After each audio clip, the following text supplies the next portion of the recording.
이 시간 하나님 말씀의 제목은 그리스도인의 자녀 양육, 그리스도인의 자녀 양육, 이런 제목으로 말씀을 증거하겠습니다. 자녀를 바르게 양육한다는 것은 참 어려운 일인 것 같습니다. 성경을 보면 하나님을 믿고 섬기는 믿음의 가정임에도 자녀 양육에는 성공하지 못한 사례가 더러 있습니다. 최초의 가정이었던 아담과 하와의 가정만 보아도 형 가인이 동생 아벨을 쳐서 죽이는 끔찍한 일이 그 가정 안에서 일어났습니다. 참 안타까운 것은 아버지 아담과 어머니 하와가 큰아들 가인의 마음이 그 지경이 되고 그 상태가 되도록 전혀 알아채지 못했다는 사실입니다.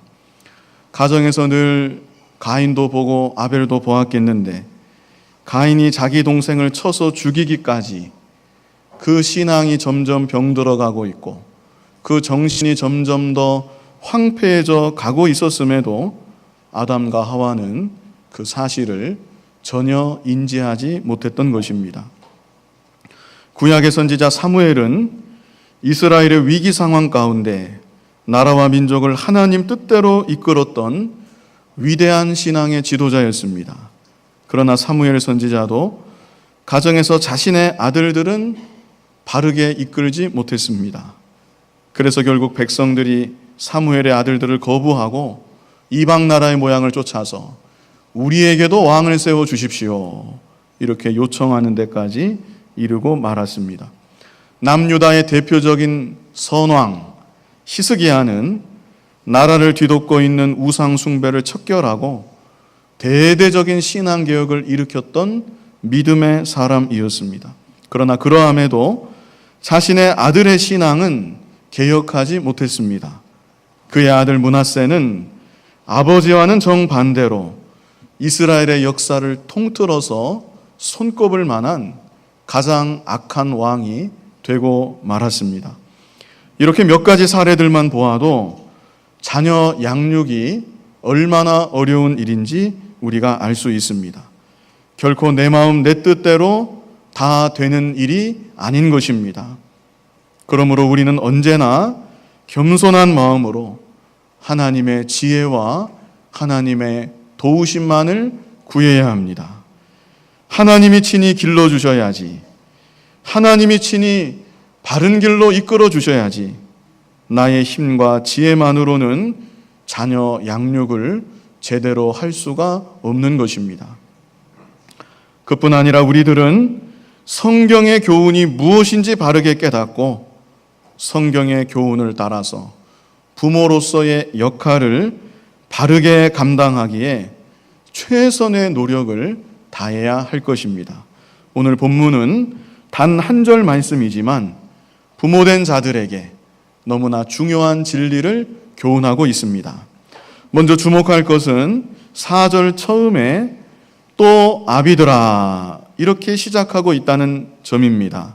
다시 말해서 자녀 양육의 주체는 아버지라는 사실입니다.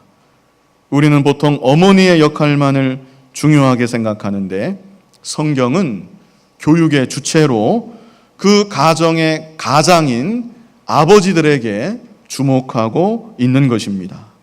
그러므로 에베소서 6장 4절의 이 말씀은 물론 모든 부모들에게 주시는 말씀이지만 더욱 특별하게는 아버지들에게 주시는 말씀으로 아버지들이 반드시 기억해야 되고 또 암송해야만 되는 그런 귀한 말씀인 것입니다. 그렇다면 부모에게, 특별히 아버지에게 주시는 성경의 교훈이 무엇인가? 그 첫째는 자녀를 노엽게 해서는 안 된다, 이것입니다. 같이 한번 따라해 보겠습니다. 자녀를 노엽게 해서는 안 된다. 노엽게 한다는 말은 화가 나게 만든다는 의미입니다. 물론 정상적인 상황에서 부모가 정당한 훈육을 했는데 자녀가 받아들이지 못하고 반항적으로 화를 낸다. 그렇다면 그것은 자녀의 문제요, 자녀의 잘못입니다. 그러나 여기 이 말씀은 그런 상황을 말하지 않습니다. 부모가 부모의 권위만을 앞세워서 자녀를 짓누르려고 하고 자녀를 무시하고 폭언을 하고 자녀의 인격과 감정에 상처를 입히는 경우를 말하는 것입니다. 인간은 본질이 악하고 부패합니다. 그래서 자기보다 연약한 대상 앞에서 자신의 힘을 나타내고 싶고 과시하고 싶고 목소리를 높여서 큰 소리를 치고 싶어 하는 것이 인간 본연의 죄악성입니다. 그런데 그런 죄악된 성향이 1차적으로 어디에서 나타나는가? 가정에서 나타나는 것입니다. 자기 아내에게 폭언을 쏟아붓고 자식에게 소리를 고래고래 지르고 별 잘못이 아님에도 사정없이 매를 때립니다. 정당한 훈육이 아니라 가장으로서의 합당한 다스림이 아니라 자신의 불완전한 감정, 아직 미숙한 모습, 죄성, 그것을 아내에게, 특별히 자식들에게 여과 없이 쏟아붓고 마는 것입니다. 그런데 하나님께서는 부모에게, 특별히 아버지들에게 그런 잘못을 범치 말라고 엄하게 명하신 것입니다. 비슷한 구절이 골로새서 3장 21절에도 있습니다. 골로새서 3장 21절 같이 읽어보겠습니다. 아비들아 너희 자녀를 경록해 말지니 낙심할까 함이라. 아멘. 부모는 훈육을 통해서 자녀의 잘못을 바로잡고 자녀의 마음을 격려해서 바르게 자라날 수 있도록 이끌어 주어야 합니다. 그런데 그게 아니라 여린 마음에 상처가 생기게 하고 좌절하게 하고 낙담케 만든다면 그것은 하나님이 원하신 정당한 양육이 아닌 것입니다. 그렇다면 이런 잘못을 범치 않기 위해서 부모에게 있어야 할 믿음이 무엇인가? 그 첫째는 괄호 1번 했죠. 자식은 나의 소유가 아니라 하나님이 주신 기업이다. 이 사실을 믿어야 합니다. 한번 따라해 보겠습니다. 자식은 나의 소유가 아니라 하나님이 주신 기업이다. 한 번 더 하겠습니다. 자식은 나의 소유가 아니라 하나님이 주신 기업이다. 자식은 나의 소유물이 절대로 아닙니다. 시편 127편 3절 말씀 우리 같이 한번 읽어보겠습니다. 자식은 여호와의 주신 기업이요 태의 열매는 그의 상급이로다. 아멘. 이스라엘 백성들에게는 기업이 있었습니다. 이 기업은 조상 때부터 물려받는 농사를 지을 수 있는 땅을 말하는 것입니다. 그런데 하나님께서는 네가 낳은 자식이 내가 너에게 주는 또 다른 기업이다. 이렇게 말씀하십니다. 이 말씀이 여러 가지 의미를 내포하고 있지만 중요한 의미는 너의 자식은 너의 것이 아니라 내가 너에게 잠시 맡겨주는 것이다. 이런 의미입니다. 그러므로 우리들은 하나님이 내게 허락하신 시간 동안 하나님의 자녀, 너무나도 귀한 하나님의 자녀를 잠시 맡아서 기르는 것 뿐입니다. 소작농이 주인에게서 땅을 받습니다. 그리고 그 땅에서 농사를 짓습니다. 그리고 좋은 열매를 거두어서 주인에게 바칩니다. 마찬가지로 하나님의 귀한 자녀를 하나님으로부터 받았습니다. 그리고 자식 농사라 그러죠. 최선을 다해서 부모로서의 사명을 감당하고 자식을 바르게 기르는 것입니다. 그리고 모든 영광과 기쁨을 하나님께 돌려드려야 되는 것입니다. 이것이 바로 예수님을 믿는 성도들의 마음 가운데 반드시 있어야 되는 자녀에 대한 근본적인 믿음이고 바른 태도입니다. 그러므로 우리들은 나의 자녀라고, 내가 낳았다고, 내가 길렀다고 자녀에게 함부로 할 수가 없습니다. 가령 어느 회사의 사장이 자기 아들이나 딸을 잠시 교육시키고 훈련시키려고 자기 회사 어느 부서에 보냈습니다. 그 부서 부장이 그 사실을 안다면 함부로 대할 수 있겠습니까? 자기 밑에 말단 사원이라고 막대하고 험한 말을 하고 무시할 수 있겠습니까?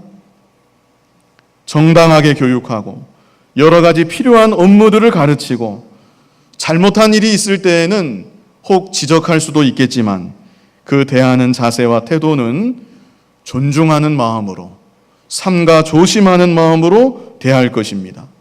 무엇을 하나 가르쳐줘도 대충 가르치는 것이 아니라 최선을 다해서 자기의 있는 지식 없는 지식 총동원해서 잘 가르쳐 줄 것입니다. 하물며 하나님의 자녀를 나에게 맡겨주셨는데 그 사실을 정말로 믿는다고 하면 자녀를 대할 때 함부로 대할 수 없습니다.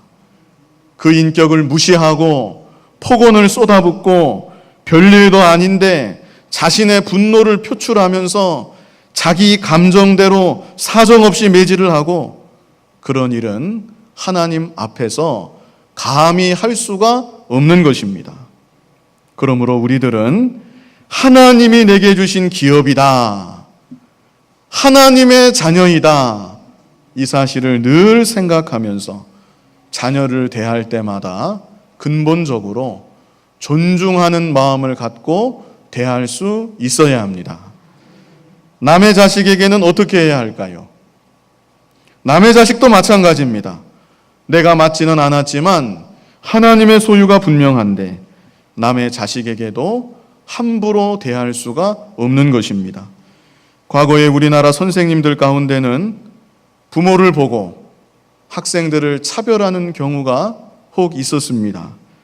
물론 대부분의 선생님들은 인격적으로 너무나 훌륭하시고 참 교육자다운 분이 더 많으셨다고 생각합니다.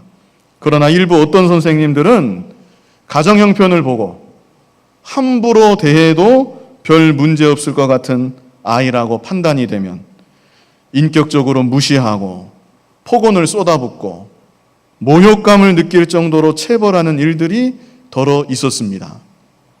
그러나 예수님을 믿는 우리들은 위에 계신 하나님 아버지를 늘 의식해서 그 누구도 함부로 대하는 일이 없어야 합니다. 사회적 계층이나 신분으로 차별하지 말고 모든 인간을 존중히 여기는 마음이 우리 믿는 자들에게는 반드시 있어야 되는 것입니다. 특별히 자녀를 대할 때 나의 자녀이기 이전에 하나님의 자녀라는 것, 하나님의 기업이라는 것, 이 사실을 늘 생각해서 인격을 무시하지 말고 나의 권위만을 가지고 짓누르지도 말고 그 마음을 노엽게 하는 일이 없어야 되는 것입니다. 두 번째로 자녀를 노엽게 하지 않기 위해서 나의 분노를 다스릴 수 있어야 합니다. 사람들 가운데는 다스려지지 않는 분노를 마음 가운데 쌓아놓고 사는 분들이 꽤 많이 있는 것 같습니다. 시한폭탄과 같이 자기 마음 가운데 안고 있다가 어느 시점이 되면 한계에 도달해서 폭발하게 되는데 보통은 나보다 연약한 대상, 만만한 대상을 향해 폭발을 하는 것입니다. 아버지들의 경우 바깥에 쌓인 스트레스가 마음의 분노로 차곡차곡 자리 잡다가 그 분노가 다스려지지 않을 때 가정에 와서 아내에게 혹은 자식에게 폭발해서 쏟아붓게 되는 것입니다. 그런데 에베소서 4장 31절을 보면요, 우리 에베소서 4장 31절 같이 한번 읽어보겠습니다. 너희는 모든 악독과 노함과 분냄과 떠드는 것과 회방하는 것을 모든 악의와 함께 버리고, 앞에 5가지 단어가 있습니다. 악독, 노함, 분냄, 떠드는 것, 회방하는 것. 이 5가지는 모두가 분노의 감정과 깊은 관련을 맺고 있습니다. 우리 마음 가운데 죄악성들이 너무나 많이 있지만 그 가운데 분노의 감정은 너무나 다각적이고 뿌리 깊은 감정이기 때문에 여러 가지 뉘앙스로 표현을 한 것입니다. 그런데 이런 다양한 분노의 모습들을 어떻게 합니까? 모든 악의와 함께 버리고 그랬습니다. 버리라고 명하고 있습니다. 많은 그리스도인들이 다른 면에 있어서는 엄격한데 유독 분노의 감정에 대해서는 스스로에게 관대한 경우가 참 많습니다.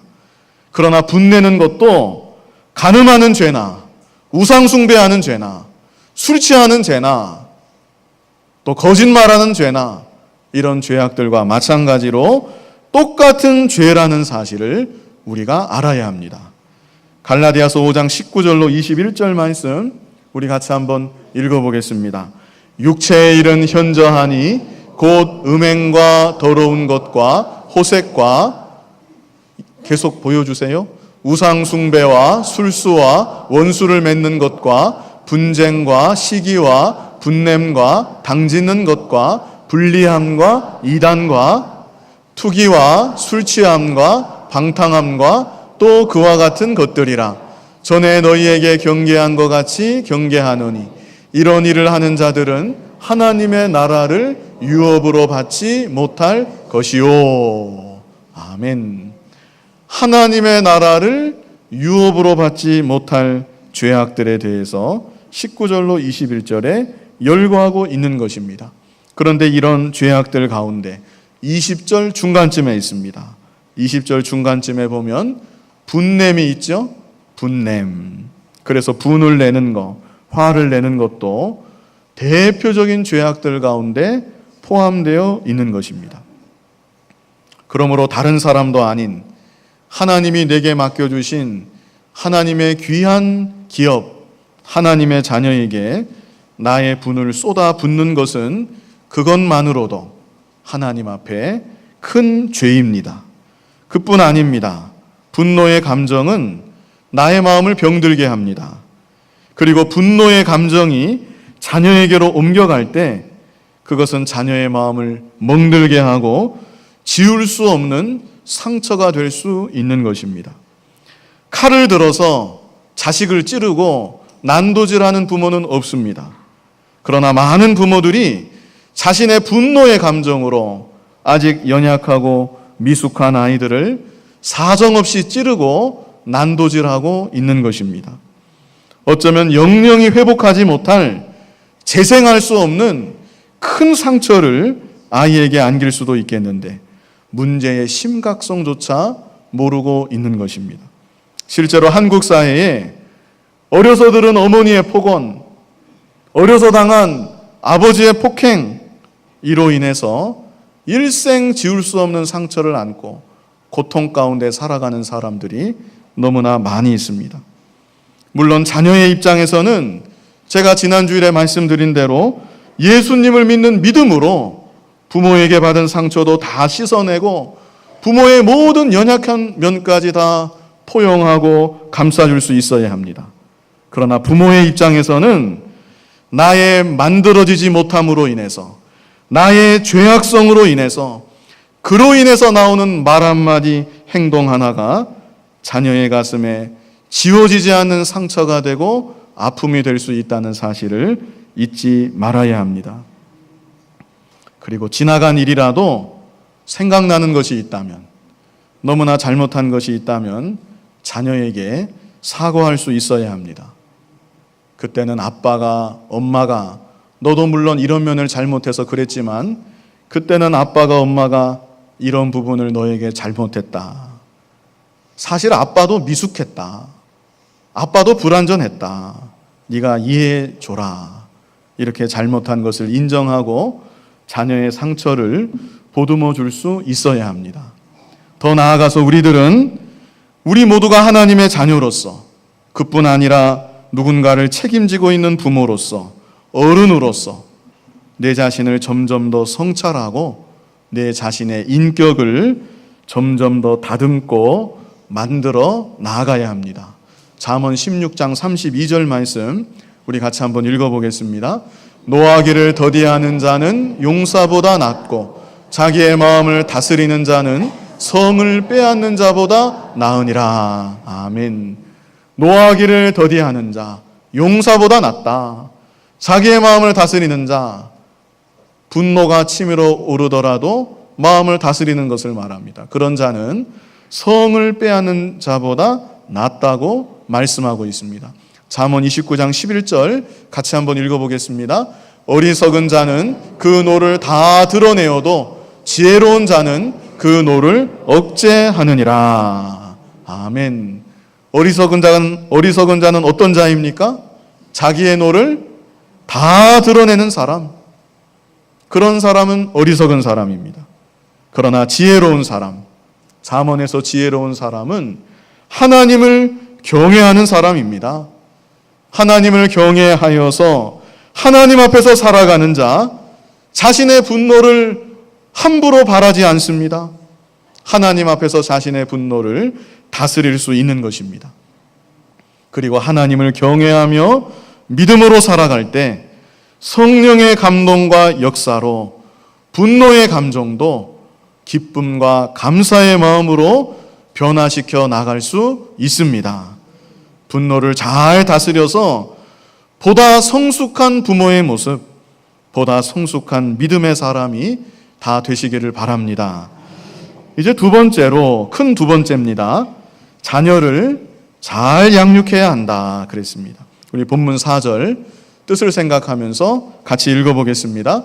또 아비들아, 너희 자녀를 노엽게 하지 말고 오직 주의 교양과 훈계로 양육하라. 단순히 자녀를 노엽게 하지 않았다고 좋은 부모가 되는 것은 아닙니다. 부모는 자녀를 노엽게 하지 말아야 될 뿐 아니라 적극적으로 하나님이 주신 자녀를 양육해야 합니다. 앞에서 자녀는 나의 소유가 아니고 하나님이 주신 기업이라고 했죠? 그러므로 자녀를 양육할 때에도 나의 기준이 아니라 하나님의 기준으로 양육해야 합니다. 본문에 나타난 하나님의 기준이 크게 두 가지입니다. 첫째는 무엇입니까? 주의 교양으로 양육해야 한다. 두 번째는 주의 훈계로 양육해야 한다. 주의 교양으로 양육한다는 것은 하나님의 말씀으로 양육해야 된다는 것입니다. 이것이 하나님의 명령입니다. 내 자녀의 소유자 되는 진짜 아버지 되는 하나님 아버지의 명령인 것입니다. 하나님의 말씀으로 양육해라. 특별히 우리나라 부모님들은 어느 나라도 따라오지 못할 열정적인 교육열을 갖고 있습니다. 학교에 보내는 것만으로 모자라 어려서부터 여러 가지 학원에 보내서 부지런히 가르쳐서 배우게 합니다. 영어도 배우고 수학도 배우고 음악, 미술, 심지어 태권도 학원, 정말 여러 가지를 아이들에게 가르쳐서 배우도록 하는 것 같습니다. 그게 꼭 나쁘다는 건 아닙니다. 그러나 무엇보다 중요한 거, 최고로 중요한 것은 어려서부터 말씀을 가르쳐야 합니다. 하나님의 말씀은 살아 역사하는 말씀으로 우리의 자녀들을 하나님의 사람으로 온전하게 만들어주고 모든 선한 일을 행하기에 온전케 하는 말씀이라고 증거하고 있습니다. 우리 디모데후서 3장 16절로 17절 같이 한번 읽어보겠습니다.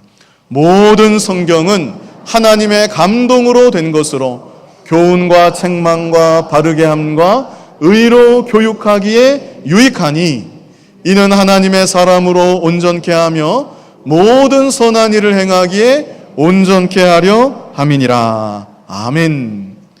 사람이 만들어지지 못하면 세상적인 다른 여건이 아무리 좋다 할지라도 결코 행복할 수 없습니다. 그런데 사람을 온전하게 만드는 것은 오직 하나님의 말씀밖에 없습니다. 우리의 자녀들이 말씀으로 양육을 받을 때 온전한 하나님의 사람으로 점점 만들어져서 하나님을 기쁘시게 하고 자기 자신도 가장 행복하고 다른 주변의 많은 사람들을 유익하게 하는 복된 사람이 될 수 있는 것입니다. 그러므로 우리들은 말씀을 부지런히 가르쳐야 합니다. 말씀을 가르치는 것은 교회 학교 교사나 전도사나 목사만 하는 일이 아닙니다. 하나님의 명령은 1차적으로 가정에서부터 부모가 자녀에게 말씀을 가르치라고 명하고 계십니다. 가정 예배를 가정마다 매일같이 드리셔야 합니다. 가정 예배 드리고 가정 예배 통해서 하나님께 영광 돌리고 아이들에게 하나님의 말씀을 한 말씀이라도 들려줄 수 있어야 합니다. 혼자 사는 분이 계시더라도 혼자서 가정 예배하면 됩니다. 성경 읽고 혼자 찬송하는 거하고 또 다릅니다. 시간을 정해놓고 이 시간은 하나님께 예배하는 시간이다. 혼자서 하나님께 예배하는 시간 가지면 하나님께서 많은 은혜를 주십니다.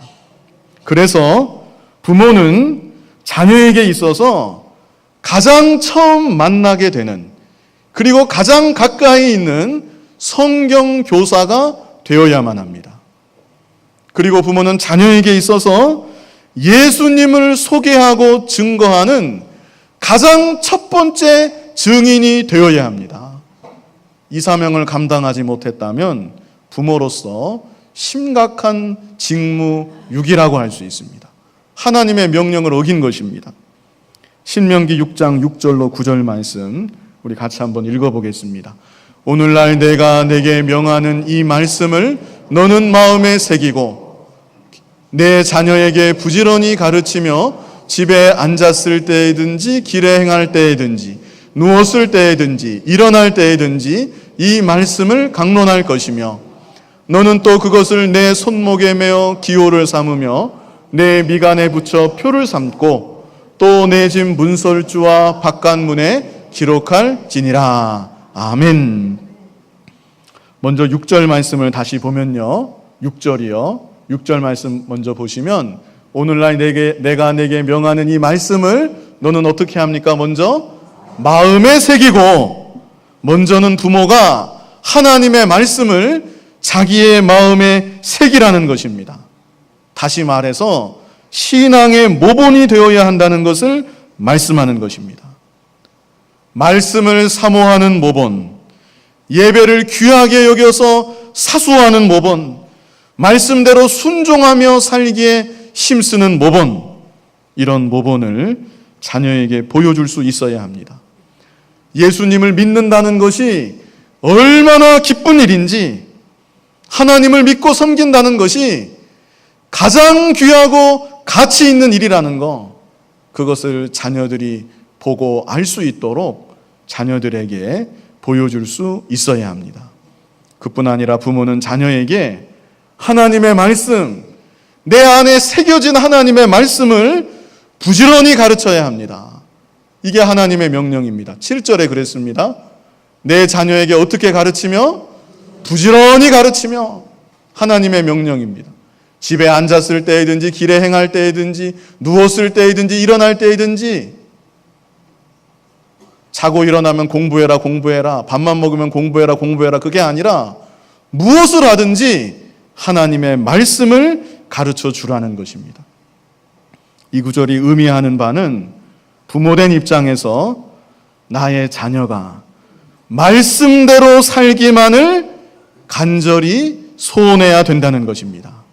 그런 부모의 모습이 바로 7절과 같은 모습인 것입니다. 자녀가 어디에서 무엇을 하든지 말씀대로 살기만을 소원하니까 기회만 주어진다면 어떻게 해서든지 한 말씀이라도 더 들려주기 위해서 노력하는 것입니다. 양심적으로 한번 생각해 보시기 바랍니다. 여러분의 자녀가 어떤 사람이라면 좋겠습니까? 지금 자라나고 있는 자녀라면 10년 뒤 혹은 20년 뒤 여러분 자녀의 모습이 어떠한 모습이면 만족하시겠습니까? 다른 것을 다 떠나서 다른 모든 것은 아무 상관이 없고 하나님 말씀대로 순종하는 자녀만 될 수 있다면 저는 그 이상은 아무것도 바랄 것이 없습니다. 이것이 믿는 부모의 바른 자세입니다. 이런 분명한 목표의식을 가지고 자녀를 위해서 기도해주고 자녀를 말씀으로 부지런히 잘 양육해 나아가야 되는 것입니다. 두 번째로 주의 훈계로 양육해야 합니다. 주의 훈계로 양육하라는 것은 하나님의 말씀으로 양육할 때 자녀를 징계하고 체벌해야 된다는 뜻입니다. 그러나 이 말씀 앞에 먼저 무엇이 있죠? 자녀를 어떻게 하지 말고요? 노엽게 하지 말고. 자녀를 노엽게 하지 말라고 했기 때문에 이 징계나 체벌은 자신의 욕심으로 하는 것이 아닙니다. 자신의 감정으로 하는 것이 아닙니다. 다만 자녀가 하나님 말씀을 거역하며 나아갈 때, 믿음의 길에서 이탈하려고 할 때 하나님께서 주신 권위로 자녀를 정당하게 징계하고 체벌해야 될 것을 또한 교훈하고 있는 것입니다. 잠언 13장 24절 말씀 우리 같이 한번 읽어보겠습니다. 초다를 참아 못하는 자는 그 자식을 미워함이라. 자식을 사랑하는 자는 근실히 징계하느니라. 아멘. 자식이 너무나 아까워서, 자식이 너무나 사랑스러워서 차마 매를 대지 못하는 부모가 요즘에는 있을 수 있습니다. 그러나 그것은 자식을 어떻게 하는 일입니까? 미워하는 일입니다. 자식을 사랑하는 자는 근실히 징계한다. 이것이 하나님의 말씀입니다. 잠언 20장 30절 말씀 우리 같이 한번 읽어보겠습니다. 상하게 때리는 것이 악을 없이 하나니 매는 사람의 속에 깊이 들어가느니라. 아멘. 사람을 지으신 분이 하나님이시죠? 그러므로 지금 읽은 이 말씀은 어린아이를 어떻게 길러야 되는지 하나님이 친히 알려주시는 설명서와 같습니다. 말로만 양육하면 효과를 거두기가 어렵다는 것입니다. 상하게 때리는 것이 악을 없이 하나니 때로는 큰 잘못을 저질렀을 때 아이가 아프도록 때려야 죄악에서 벗어나게 할 수 있다는 것입니다. 매는 사람의 속에 깊이 들어가느니라. 말로만 훈육하지 말고 매를 때려야 함을 이렇게 교훈하고 있습니다. 잠언 29장 15절도 같이 읽어보겠습니다. 채찍과 꾸지람이 지혜를 주거늘 임의로하게 버려두면 그 자식은 어미를 욕되게 하느니라. 아무런 징계나 체벌 없이 그냥 아이 그대로 내버려두면 안 된다는 것입니다. 근실하게 징계해야 될 것을 말씀하고 있습니다. 제가 지난 주일에 그 말씀드렸던 미국 교회 부모가 아이들을 때립니다. 미국이란 나라가 어떤 나라인가? 부모가 자식을 때려도 이웃에서 신고만 하면 경찰이 와서 잡아갑니다. 실제로 한국에서 중학생인가? 제가 정확하게 기억은 안 납니다. 제가 있을 때 그리고 한 몇 년 전에 있었던 일이라고 들었는데 한국에서 어떤 가정이 이민 왔는데 몇 달 됐을까? 아이가 일기를 썼는데 아버지한테 몽둥이로 맞았다.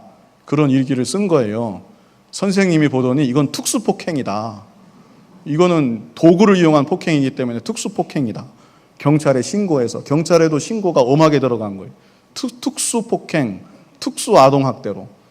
그 FBI가 총을 들고 집을 포위하고 그리고 그 아버지를 수갑을 채워서 끌고 갔습니다. 그래서 제가 액수는 기억이 안 나는데 상당한 많은 돈을 들이고 한국 변호사가 설득을 해서 겨우 보석금으로 풀려났다고 그런 사건이 있었다는 것을 제가 들은 적이 있습니다. 미국이란 나라가 그런 나라입니다. 자기 자녀라도 함부로 손 못 대는 나라. 그런데 그 교회는 가정들마다 아이들을 때립니다. 참 신기하더라고요. 그 이웃들한테는 뭐 어떻게 하는지 모르겠는데 가정들마다 아이를 때립니다. 교회 올 때 아예 몽둥이를 들고 옵니다. 오른손에는 성경책, 왼손에는 몽둥이. 이렇게 들고 와요. 보통 어머니들이 이렇게 몽둥이를 들고 오는데 언제 때리냐? 아이가 예배 시간에 떠들면 엄마든지 아빠든지 신속하게 데리고 나가서 그 아이를 때리는 겁니다. 그 교회에도 잠옷실이 있었습니다. 근데 그 잠옷실에는 신생아들만 있습니다. 진짜로. 응애응애 우는 신생아들만 잠옷실에 있고 아이가 걸어만 다니고 2살, 3살만 되면 장년들 예배하는데 다 모여서 아이들이 같이 예배를 드립니다. 그 2살, 3살 먹은 아이가 우리는 예배 1시간 드리지만 거기는 1시간 반 정도 예배를 드리거든요. 1시간 반 동안 얼마나 힘들겠습니까? 알아듣지도 못하는데. 그러다가 한번 삑 소리 나면 부모나 엄마가 데리고 나가는 거예요. 바로 데리고 나가서 몽둥이로 아이를 때립니다. 그래서 아이들이 그렇게 많고 다 함께 예배를 드리는데도 예배 분위기가 얼마나 정숙하고 엄격하고 경건했는지 모릅니다. 저희 집은 몽둥이 안 들고 다녔는데 한참 그렇게 다니니까 좀 눈치가 보여서 나중에는 저희 집사람이 밥주걱 같은 거 이렇게 들고 다녔던 것 같습니다. 그래도 별로 사용은 안 했습니다. 그냥 아이들 귀에다 대고 제가 애들 많이 맞으니까 너희들도 떠들면 저렇게 맞는 거야. 그러면 그때는 아이들이 금방 조용히 했습니다. 요즘에는 모르겠습니다. 제 눈에서 벗어나서 학생부 가서 예배를 드리는데 잘 드리고 있는지 모르겠지만 어릴 때는 제가 그렇게 말 한마디만 하면 아이들이 참 조용했습니다. 그래서 교회 분위기가 너무나 조용한 가운데 이렇게 예배를 드리고 아이들도 5살, 6살 되면 좀 늦는 것 같아요. 그때만 돼도 벌써 머리가 굵어져서 말 안 듣는데 2살, 3살 때부터 그렇게 엄격하게 훈육을 하니까 5살, 6살만 되면 예배 드리는 태도가 어른들도 부끄러울 정도로 그렇게 예배를 가만히 앉아서 잘 드립니다. 다른 면에 있어서는 제가 잘 모르겠어요. 그들하고 직접 살아본 것은 아니지만 그래도 제가 직간접적으로 느끼기에는 다른 면에 있어서는 아이들에게 관대합니다. 학교에서 공부를 못하든지 실수를 했다든지 그런 면에서는 일절매를 안 듭니다. 유일하게 예배 시간에 떠들었다, 말씀을 어겼다, 그러면 여지없이 매를 때리는 것을 제가 볼 수 있습니다. 하나님 말씀대로, 그 미국 사회가 어떤 사회인데 말씀대로 순종하며 사니까 자식들을 근실하게 징계하는 것입니다. 저와 여러분도 우리의 자녀들을 믿음으로 자라나기를 소원하는 마음으로 근실하게 징계하고 바르게 훈육할 수 있어야 합니다. 이 시간 그리스도인의 자녀 양육, 이런 제목으로 말씀을 증거했습니다. 저도 자녀를 기르는 입장으로 참 어려운 말씀이 아닐 수 없습니다. 저와 여러분이 다 부족하고 사실 실수도 많이 했습니다. 저도 자녀들에게 화낸 적도 있고 분노를 쏟아낸 적도 있고 참 실수 많이 했는데 우리가 이 말씀을 통해서 하나님 앞에 회개할 바를 철저히 회개하고 먼저는 우리 자신이 잘 만들어져서 하나님이 주신 귀한 자녀인데 믿음으로 바르게 양육해 나아갈 수 있어야 합니다. 첫 번째는 무엇이었죠? 자녀를 어떻게 하면 안 됩니까? 노엽게 해서는 안 된다. 이렇게 하기 위해서 우리가 믿어야 될 거, 괄호 1번 같이 한번 읽어보겠습니다. 자식은 나의 소유가 아니라 하나님이 주신 기업이다. 두 번째, 나의 분노를 다스릴 수 있어야 한다. 우리 자신이 먼저는 점점 만들어지고 성숙해져 나아가야 합니다. 두 번째는 자녀를 잘 양육할 때 무엇으로 양육해야 합니까? 주의 교양으로 양육해야 하고 주의 훈계로 양육해야 합니다. 자신의 욕심으로 자식을 키우려고 하지 말고 하나님의 자녀인데 어떻게 해서든지 하나님의 말씀대로 바르게 크기를 소원하고 말씀으로 양육하고 아이가 빗나갈 때에는 근실하게 징계하고 그래서 하나님이 우리에게 맡겨주신 자녀들을 바르게 잘 양육해서 우리의 자라나는 자녀들이 이 시대에 귀한 믿음의 일꾼들이 다 될 수 있기를 간절히 바랍니다. 거룩하신 아버지 하나님, 하나님께서 우리에게 하나님의 귀하신 자녀를 맡겨주시고 부모로서 책임을 감당하고 사명을 감당할 수 있도록 인도해 주시는 것을 감사합니다.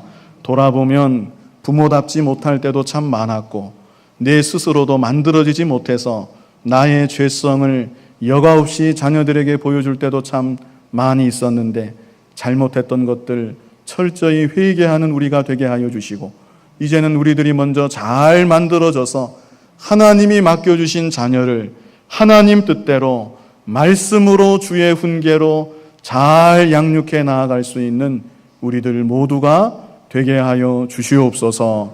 예수님 이름으로 기도하옵나이다. 아멘.